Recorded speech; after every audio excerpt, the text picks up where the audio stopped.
আজ তুমি যেখানে আছো সেটা তোমার অতীতের কর্মের ফল, কিন্তু কাল তুমি যেখানে পৌঁছাবে সেটা তোমার আজকের কর্মের ফল হবে। অবহেলা এমন একটা জিনিস যা একটা জীবিত মানুষের বেঁচে থাকার ইচ্ছেটাকে মেরে ফেলে। মানুষ যখন তোমাকে তার সুবিধা মতো ব্যবহার করতে পারবে না, তখন বলবে তুমি বদলে গেছো। 3 ধরনের মানুষের কপালে দুঃখ লেগেই থাকে।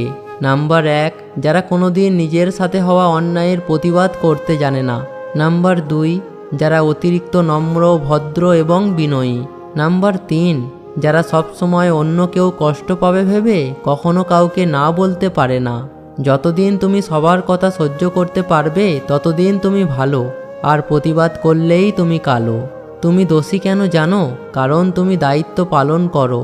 আর যারা এড়িয়ে চলে তারা লম্বা লম্বা জ্ঞান দেয়, আবার দোষও দেয়। পায়ের তলার মাটি শক্ত হলে কাঁধে হাত রাখার লোকের অভাব হয় না। বয়স 80 হোক বা 12-13, সম্মান তাকেই করো যার আচরণ ভালো। মিথ্যে কথা খারাপ চরিত্রের প্রথম ধাপ, কারণ মিথ্যার কোনো ভালো রূপ নেই। পৃথিবীতে কত সুন্দর সুন্দর মুখ, কিন্তু কোনটা মুখ আর কোনটা মুখোশ চেনাটাই বড় কঠিন। ক্ষমা তাকেই করো যে ভুল করেছে, কিন্তু ক্ষমা তাকে করো না যে বেইমানি করেছে।